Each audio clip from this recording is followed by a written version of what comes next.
Talagang scam ho itong Pulse Asia survey na to. Ayaw ho nilang manguna itong si Vice President Sara Duterte. Paano naging 53 ang approval rating at 51 naman ang trust rating niya si Chis Escudero? Ang daming galit dyan sa mama na yan. Para lang ho may pakita na merong mas mataas dito kay Vice President Sara Duterte. Hindi ho kasi pwede itong si Marcos Jr. Napakarami na hong galit dyan sa mama na yan ngayong mga panahon na to. Para doon sa mga kababayan ho nating magpapasko na medyo kulang-kulang ang setup sa mesa, pagpasensyaan nyo na ho. Bangag ho ang nasa Malacanang ngayong mga panahon na to. Pasensya na ho mga kababayan. Ako na nangihingi ng dispensa dito sa bangag na to. Pero bago yan, ha? Gusto ko ho munang pasalamatan yung mga kababayan natin dito na talaga namang ibang klase, ha? Maraming salamat to. Maraming salamat. Sir Jeb, thank you ho dito sa $10. Mega love shoutout. Maraming salamat to. Mega love shoutout din ho dito kay May Kausing Kojo. Maraming salamat to. Mega love shoutout. Ito si Ma'am May Kojo, maraming salamat ho. Mega love shoutout. Mega love shoutout. Ay, Merry Christmas na ho pala ngayon. Sorry, nakalimutan natin. Merry Christmas, Ma'am Kojo, no? Maraming salamat. Merry Christmas din ho dito kay Ma'am Erlinda Zulweta. Merry Christmas ho. Merry Christmas din ho dito kay Bong Hernandez. Sir Bong Hernandez, maraming salamat ho dito sa 50 pesos. Dito naman kay Ma'am Erlinda Zulweta, $10. Merry Christmas ho. Merry Christmas din ho. Ito, matindi ho ito. Merry Christmas dito kay Ma'am Susan Fujigawa. 1,500 yen. Ako, napakalaki naman ho yan. Maraming salamat, Ma'am Susan. Maraming salamat ho. Mega Merry Christmas. Merry Christmas din ho. Dito kay Ma'am Leia Vera. Maraming salamat ho dyan sa 2 pounds na yan. Merry Christmas. Merry Christmas din ho dito kay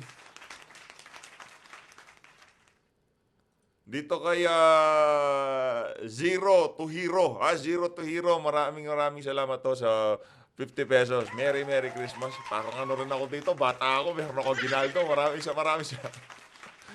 Merry Christmas din ho dito kay Lovelyn Shibukawa. Marami magkakamag-anak to Shibukawa na to Merry Christmas, Ma'am Shibukawa. 350 yen. Ito, matindi ho ito. Ito, lagi, suki ho natin to. Sir Kid Lilbit, Merry Christmas, Maraming salamat to sa $10. Merry Christmas din ho dito kay Hailey Versosa. Merry Christmas. Ma'am Hailey Versosa, maraming salamat to. Merry Christmas din ho dito kay Kasipagan Vlog.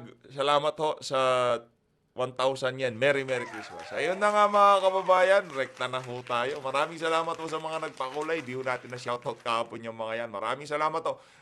Doon sa mga hindi nagpakulay, ano ho yan, wala akong problema. Isang like at isang subscribe, masaya na ho tayo dyan. Isang like at isang subscribe, masaya na ho tayo dyan. Pakishare na lang ho ng ating video. Pinapakita ho natin yan para batiin yung mga nag-extra effort ng Merry Christmas. Ayun na nga mga kababayan, nakakuha ho ng 48% ng approval rating. Itong si Marcos Jr. at trust rating naman ng 47%. At itong si Vice President Sara Duterte, sa kabila ng 3 impeachment complaint at nakahain sa kanya dyan sa House of Representatives, nananatili pa rin ho na 50% ng kanyang trust rating at 49% ang kanyang approval rating at 59% ang kanyang trust rating. Itong kay Chis Escudero, para mapakita lamang ho na itong si Vice President Sara Duterte hindi pa rin nangunguna sa mga survey. Kailangan ho nilang itaas itong si Chis Escudero. Di natin malaman ano bang ginagawa niyang si Chis para tumaas ng ganyan, maging 53 at 51%. Sa bagay, maging si Chis Escudero, alam niyang jamming lang yung ano na yan, ng yung survey na yan. Aso lang naman ho yan ni Tambaluslos, di ba? Yung mga nasa budget, hindi naman ho niya napakialaman, lalo na yung mga ayuda ni Tambaluslos. At itong si Tambaluslos, sa kabila ng kaliwat kanan na mall tour na pamimigay ng AKAP, 25% na approval rating at 21% na trust rating. Ibig sabihin ho niyan, tambaluslos, ang ginagawa niyong mga ayuda-ayuda hindi aprobado ng ating mga kababayan kasi kayo lang naman ang maiingay dyan pagdating sa ayuda. Pagdating naman sa tiwala, kung saan napupunta yung ayuda, wala rin tiwala yung ating mga kababayan kung saan nyo dinadala yung mga ayuda na yan. Hayo na nga mga kababayan, rekta na ho tayo dito kay Ma'am Ruth Cabal, no?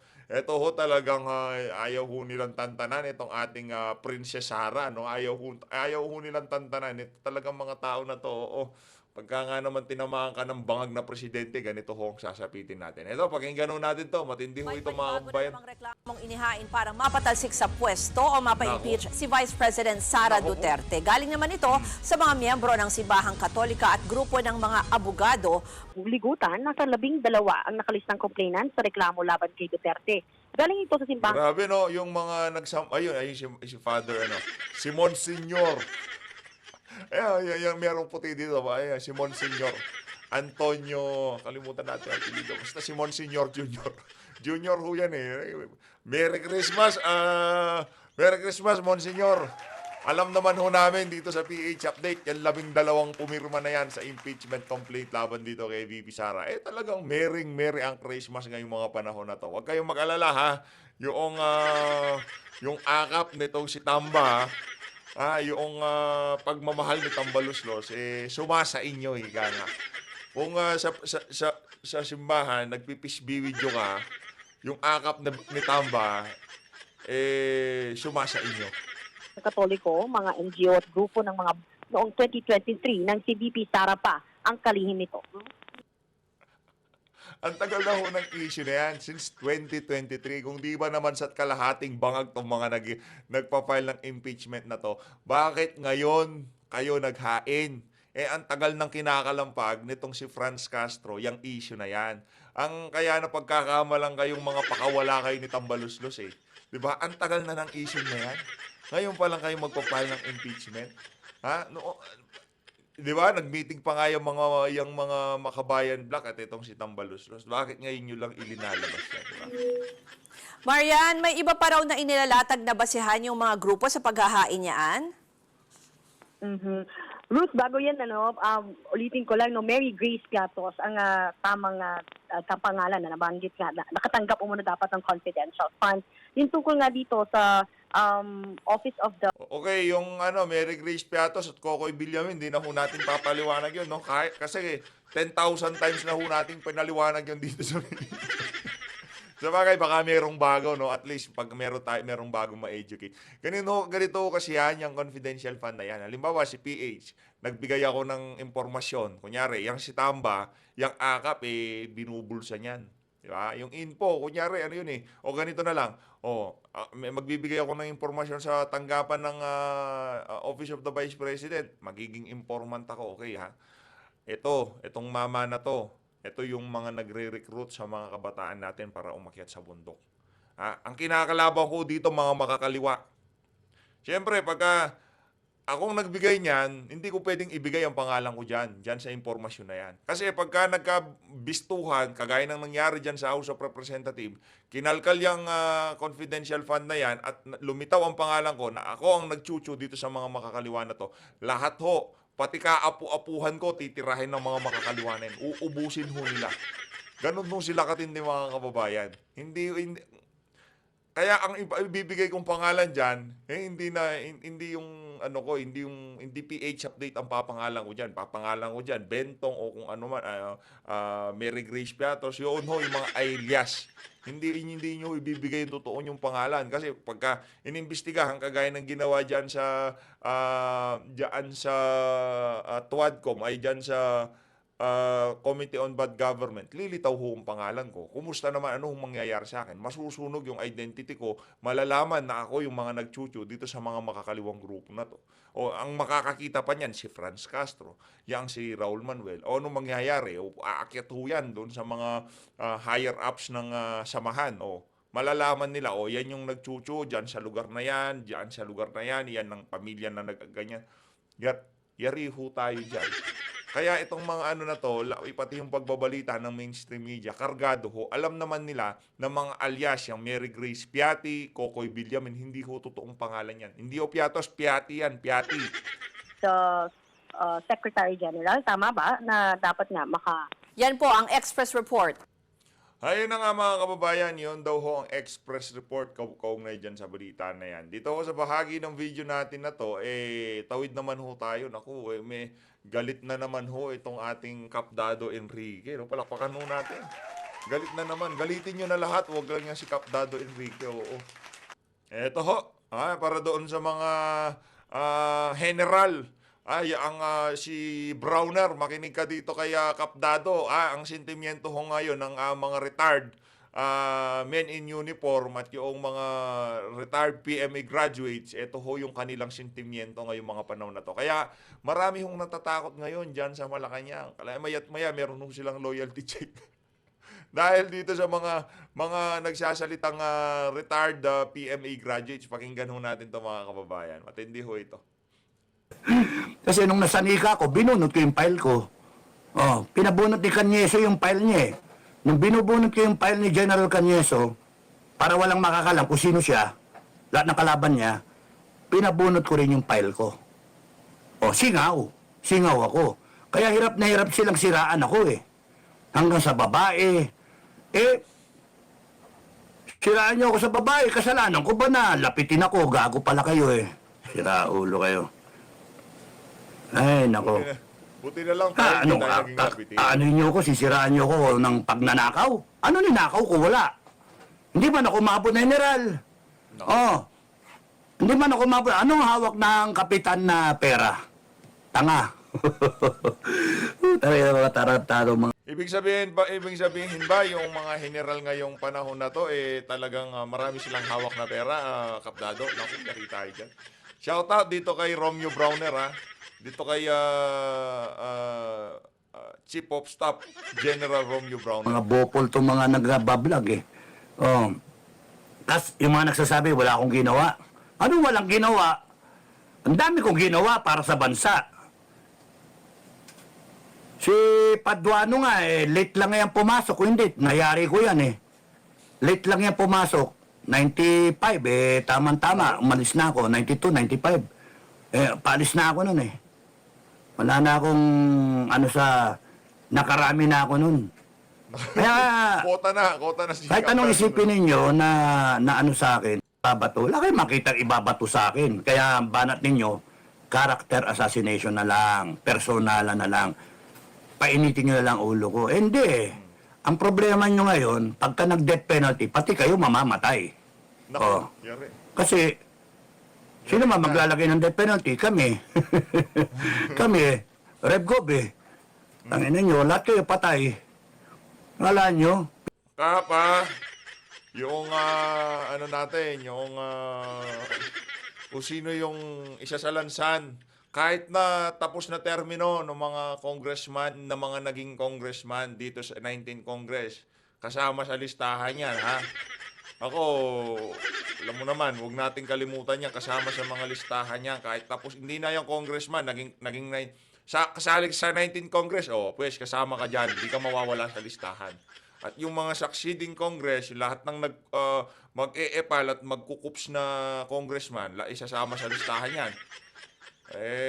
Dapat salansanin natin ng maigi yan.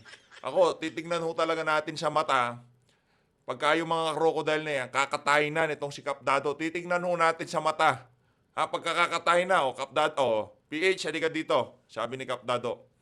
Kakatayin ko na tong si Crocodile A.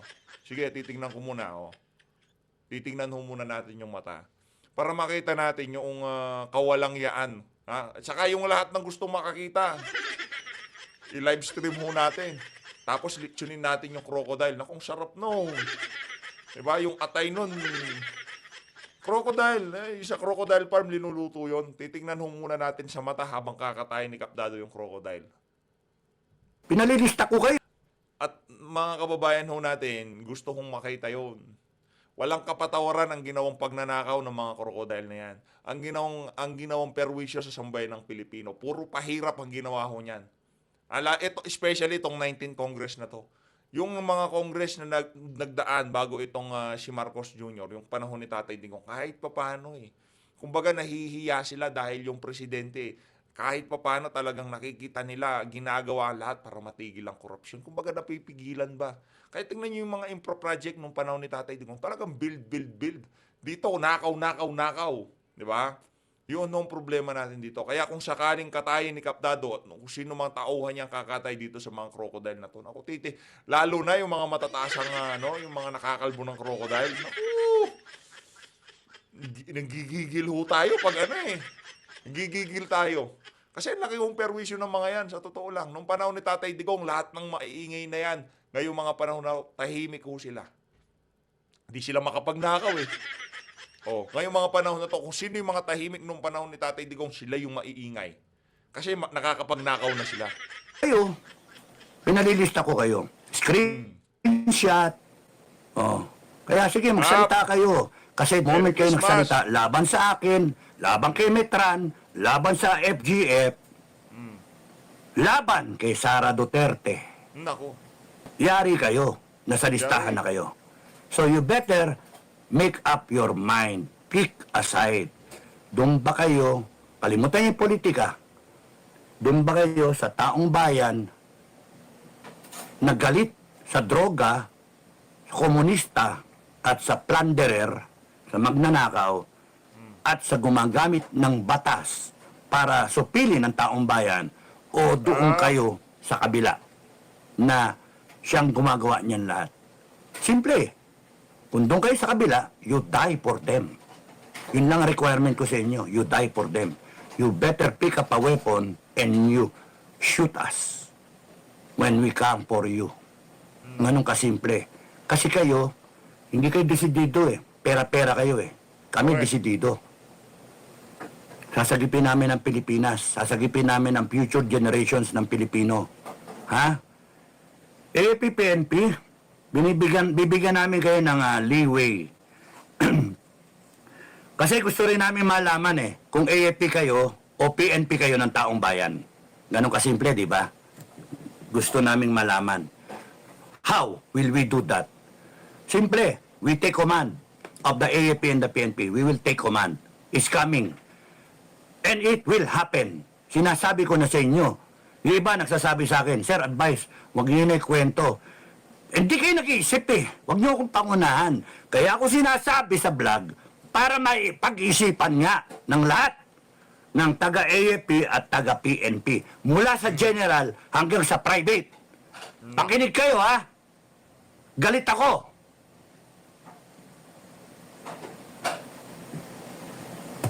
Huwag niyo kung walang takot-takutan, tatakutin niyo ako. Kayong matakot sa akin. Kayong matakot sa taong bayan.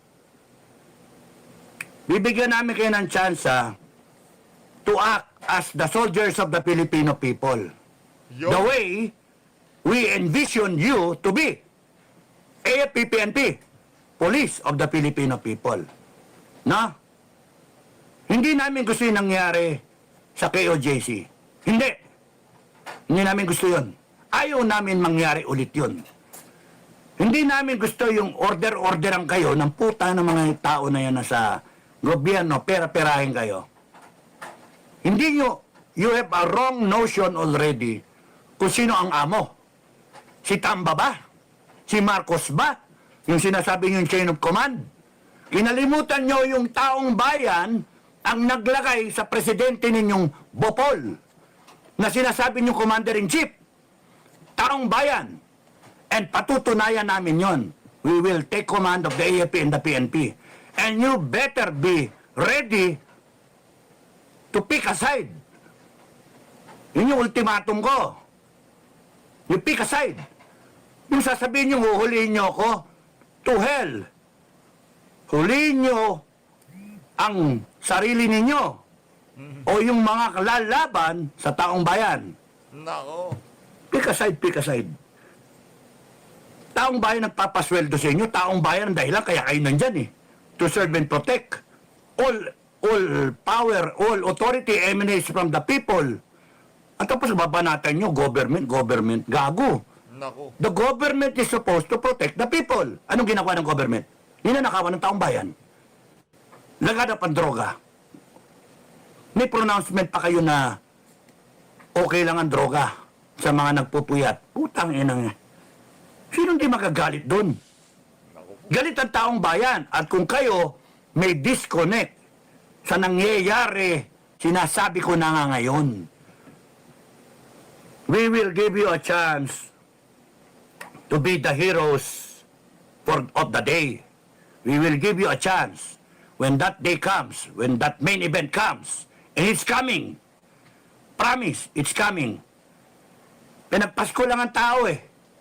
Ayoko nang naka-Christmas season mode ang tao, naka-Noche Buena mode. Ang tao, bigla kang sasabihin mo, oh, yan na, tayo na. Ay, nako. Maganda mag-celebrate kayo ng Pasko. Pagkatapos yan, tsaka natin pag-usapan ng Pilipinas. Ayusin ba natin o hindi? Magkaalaman tayo. Kasi pagka kami lumipas, ay good luck sa inyo. Kung saan pupulutin ng Pilipinas. Okay.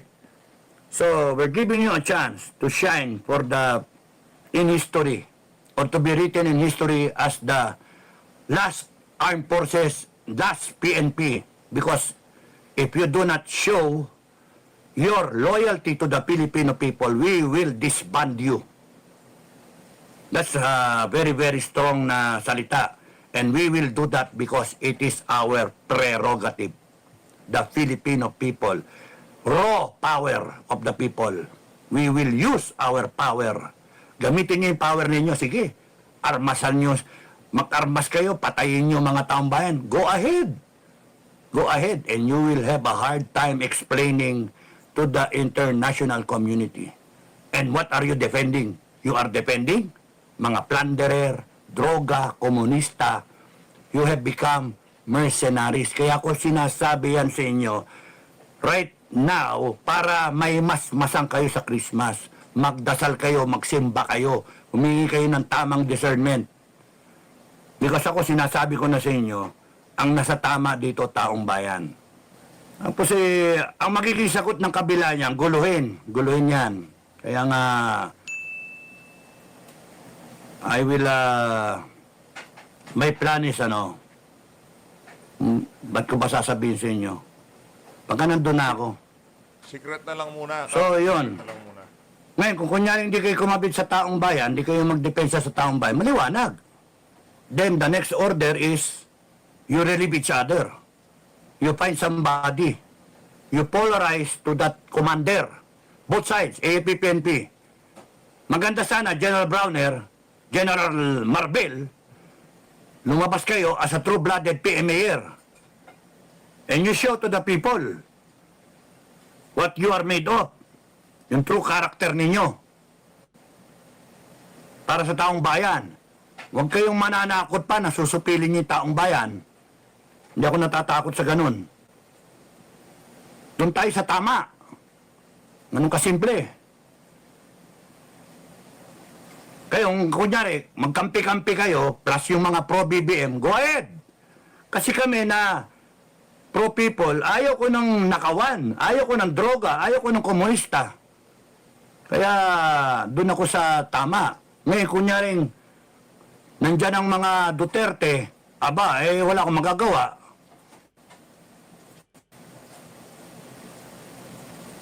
Pero I will follow the Constitution.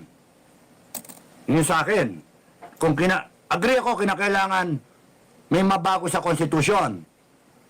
Nung pa yan nung pa yan dinadasal, mula nung kinrate yung Constitution na yun Marami nagsasabing mali Pero this time, we will amend the Constitution. And I will make sure that I will be there. Pagkakatayin ko kayong lahat na may intensyon na masama Putang yan Ayusin na natin ang Pilipinas, hindi yung kung ano-ano. Huwag nisulong yung kanya-kanyang agenda tayo.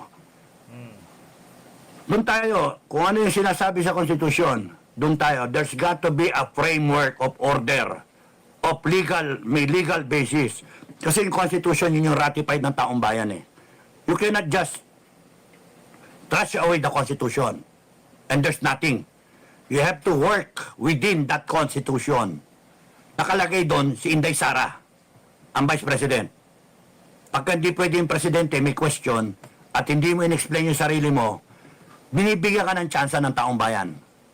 Bongbong, binibigyan ka ng tsansa. Mag-explica ka. December 25, may oras ka pa. Pagka winasak mo yung pagkakataon na yon, terminated ka. Angat ang Inday Sara. Ganun kasimple. Nasa konstitusyon yon. Kung gusto ninyong guluhin, mag-civil war tayo. Ganun kasimple. Maghati yung armed forces o buo yung armed forces na pupunta sa taong bayan. Mamimili kayo. Walang puwersahan to. Each to his own will sa inyong paniniwala. Retired, P-Mayor, non-PM Mayor, Integre, OCS, mga enlisted men, retired, you have your own free will. Walang pilitan kung saan kayo. Ang in-expect ko lang, kayo na mga gurang na, mga pagi, mga senior na nga, yung iba nga mamamatay na eh. Sorry pero gusto pang lumahok, gustong sumali. Ituwid lang ang Pilipinas. Kasi yun yung bottom line. In our lifetime, pwede ba? Kayo ex-military or active military or retired civilian o active na nagtatrabaho civilian OFW, pwede ba? Ang premise lang namin sa FGF, ni Bukay at mga commander ko, mga member, pwede ba ituwid natin ang Pilipinas in our lifetime? Let's do away with drugs, communism, nakawan, di ba? Pwede naman tayong maayos yung takbo ng gobyerno. Ayusin na natin kasi napag-iwanan tayo, pinagtatawanan tayo ng ibang bansa. Yung OFW natin, di ba kayo naawa? Mag-abroad sila parang magpaka-alila sa ibang tao. Kasi nakikita nila ang Pilipinas kawawa. Tapos sila yung bumubuhay sa Pilipinas. Kawawa eh. Kaya nga kung meron tayong magagawa in our lifetime, let's get rid of all this bagahe. We cannot move forward with so many unused clothing, mga skeletons in the closet. Tanggalin na natin lahat. No? Kaya dami kayo, mga vlogger na mga bayaran, mga troll, kayong lahat ng corrupt na politician, kayong mga nagpo-pro BBM na hindi marunong tumayo sa sarili ninyo. Kakampi pa kayo sa mali. Naku po. Marami ho yan yung mga panahon na to. You signify your intention. Mamili kayo. Pick a side. Doon ba kayo sa taong bayan? Doon ba kayo sa tama? Katotohanan, katwiran, katarungan. KKK is a movement already. Katwiran, katotohanan, katarungan. Sino may katwiran? Tama ba'y magdroga ka? Wala, mali. Tama ba magnakaw ka? Tama ba yung ginagawa nila? Lahat ng pondo, di mo malaman ano na nangyari. Tama ba yung Resolution 10? Di ba? Mali, wala sa katwiran. Tama ba yung mag-contempt ka na mag-contempt ng mga resource speaker? Si General Wilkins, puta na yan, Wilkins Villanueva. Katinu-tinu yan, puta na, kilala ko yung tao, maggago kayo. Ha? Tumayo yung PMA class niya. Tama yan, mga amigo, kabalyero, tumayo kayo, paglaban niyo yung mista nyo.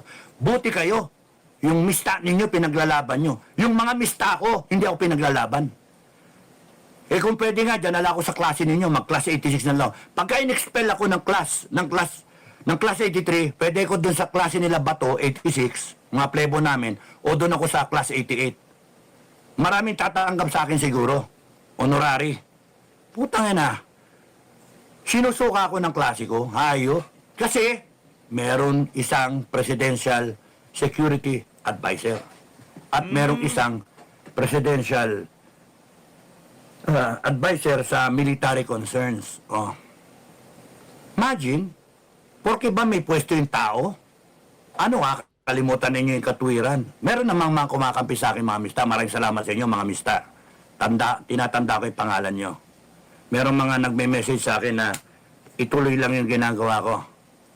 Pero yung mga tao na ikinahiya ako, okay lang. Ano niyo yun, right niyo yun eh. Pero yung kampihan ninyo ang mali, kalaban niyo ko. Kaya okay lang yung kay Grijaldo, ipaglaban niyo rin. Si Colonel Grijaldo. Ang masasabi ko lang nung pa sinasabi na may ginagawang kalokohan itong gobyerno na to, nung pa, bakit, ang tanong ko, bakit kung kailan isa sa inyo ang kinokontempt, doon kayo nagagalit? Tayo, mga pinag-aral ng gobyerno at supposed to be na long gray line, courage, integrity, loyalty, lumaki sa honor system, we do not lie, cheat, steal, nor tolerate among us, those who do. Ang nakalagay kasi, we the kasi, yun ang mali eh. Nung ko pa sinasabi sa vlog yan eh, dapat, we do not lie, cheat, steal, nor tolerate among us, those who do, para hanggang kamatayan, dala-dala natin yon. May makita ka mali sa gobyerno, sisitahin mo. For example, ngayon, nakita mo na may maling ginagawa ang presidente, nasa mataas kang posisyon, AFP, PNP, sitahin mo. Kasi sisitahin mo yung mga maling Pilipino eh. Ngayon yung presidente, mali. Hindi mo kayang sitahin, may mali yun. So, bakit hindi nyo you are not honor bound. Kasi sabi sa sistema sa PMA, we, the cadets, do not lie, cheat, steal. Pero kung binura nyo yung we, the cadets, na-inculcate sa atin, kahit di ka na kadete, official ka na. Kaya tinyente ka, kaya chief of staff ka, pag kami nakita kang mali, i-call out mo.